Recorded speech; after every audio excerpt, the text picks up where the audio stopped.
last story. He opened the book late in the evening, when the day no longer had the strength to resist the darkness. The pages were almost empty. Most of them remained white, with neat margins, a tidy spine, and a sense of incompleteness that ran through the entire notebook. It was a book he had once bought with the hope that one day he would write something important in it. And now he sat over it, holding a pen, knowing that this story would be the last. Not because there would be no others after it, but because after this one, he no longer wanted to write about himself. His life was made up of countless beginnings. Each of them looked convincing, almost right. He took on new things with the belief that this time it would work out. Education, work, creativity, ideas that seemed strong and promising. But every time, something broke. Not immediately. At first there was hope, movement, even small early results. And then, stillness. The quiet that followed an attempt. The feeling that once again, he had chosen the wrong direction. He was not lazy. He was not indifferent. On the contrary, there was always a need inside him to find his place, to do something meaningful, to prove at least to himself that he was capable. But life stubbornly refused to respond in kind. The doors he knocked on opened only briefly, or did not open at all. And if they did open, behind them was not what he had been looking for. The years passed unnoticed. They did not fall suddenly, did not break him in a single moment. They simply accumulated. Each failure left a mark in him, not loud, not dramatic, but quiet, like a scratch you do not notice at first. Over time, there were so many of these scratches that he began to see himself differently. Not as someone who was simply unlucky, but as someone for whom things fundamentally did not work out.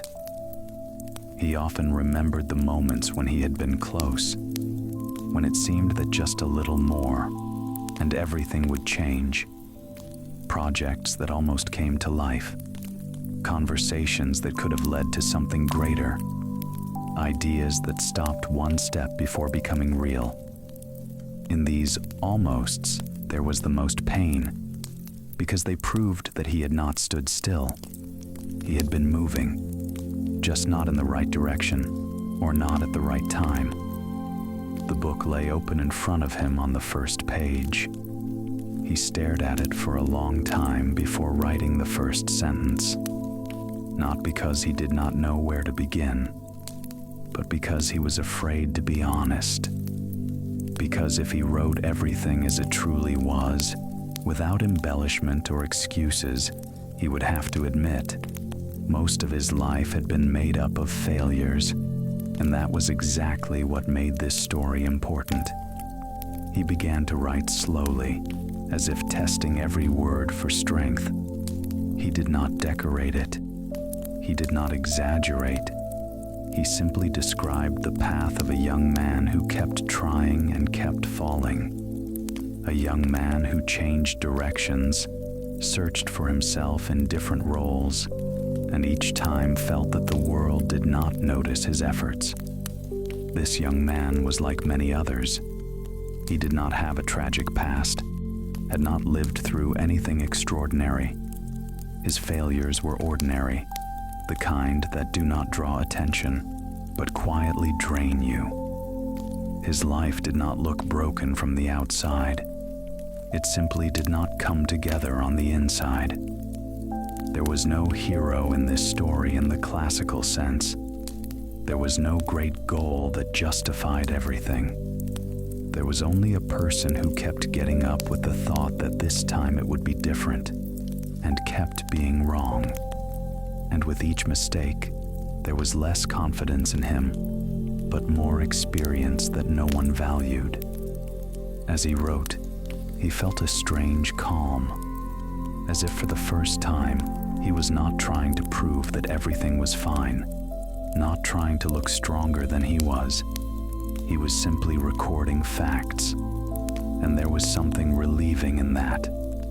This was the last story, not because nothing would remain after it, but because it was meant to put a period at the end of a narrative about constant attempts that led nowhere. He did not know how this story would end. He did not know whether there would be light in it. But he knew one thing for certain. For the first time, he was writing the truth without expecting it to save anyone. Perhaps that was enough to begin. He wrote about what had always hurt the most, yet so rarely found words. About relationships that never unfolded the way he imagined. About the girls with whom everything always began the same way. With hope, with careful joy, with the feeling that maybe this time he would not be unnecessary. He knew how to listen, knew how to wait, knew how to be attentive. And yet, each time, an invisible distance appeared between him and someone else. A distance he could not cross. He was often perceived as temporary, as someone easy to talk to, but difficult to build a future with. He tried not to show how deeply it hurt. He told himself that it simply was not the right time yet, that he needed to become better, more confident, more successful. But every goodbye, even a quiet one without arguments, left him with the feeling that once again he had fallen just short of something important. He analyzed endlessly.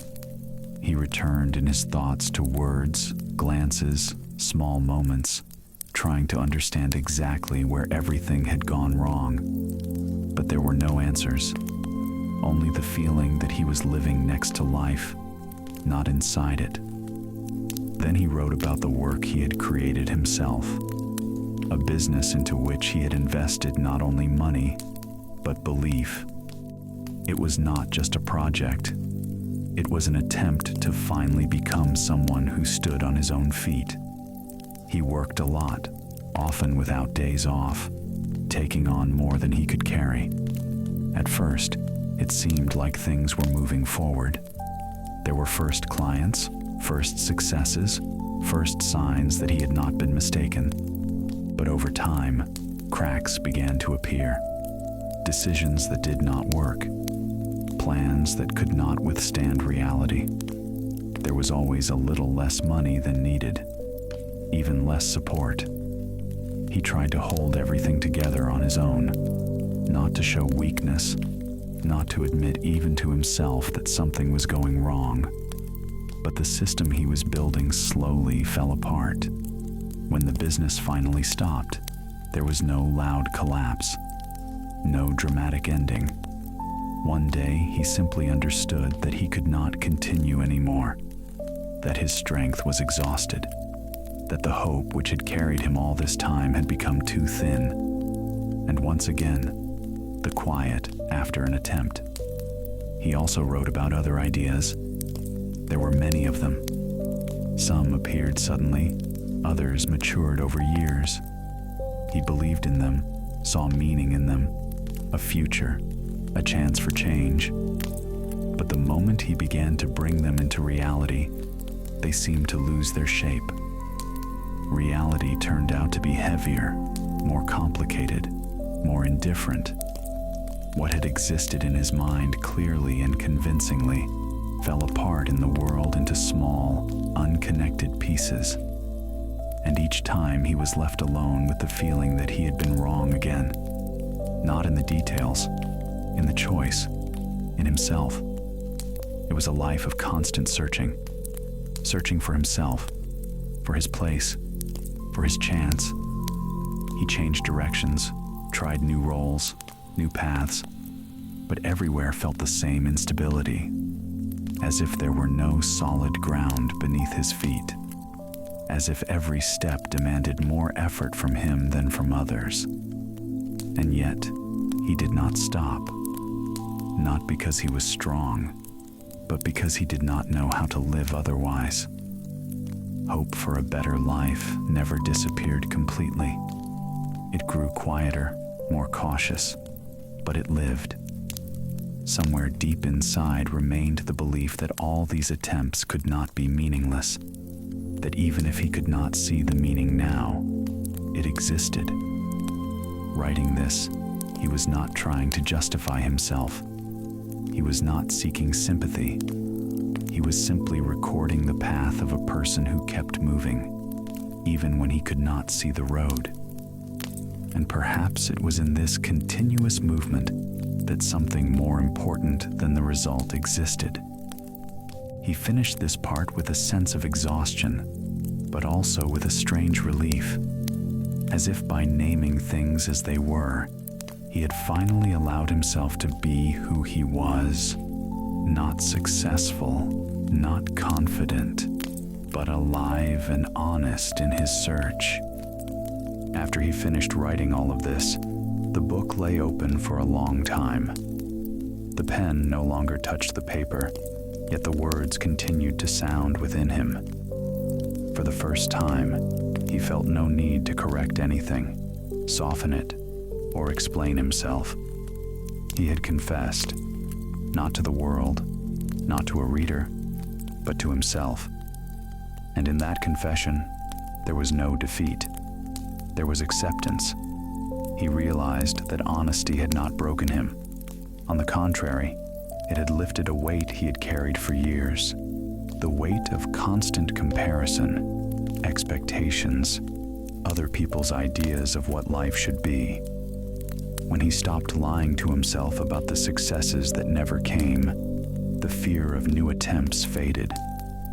There was nothing left to lose except illusions. The days that followed did not become easier. The world did not change because he had written his last story. Problems did not disappear. Opportunities did not fall from the sky. Confidence did not arrive overnight. But something inside him shifted. He no longer saw every failure as proof of his inadequacy. He began to see them as traces of the road he had walked. He kept trying, not with naive faith that this time everything would surely work out, but with the understanding that even if it didn't, it would not be the end. He took on new things more carefully, more thoughtfully, yet no less sincerely. He was no longer trying to prove his worth to anyone. Staying in motion mattered more to him than achieving quick results. He began to treat mistakes differently, not as sentences, but as experience. Every attempt that failed to bring the desired outcome hardened something within him. It taught patience. It taught endurance.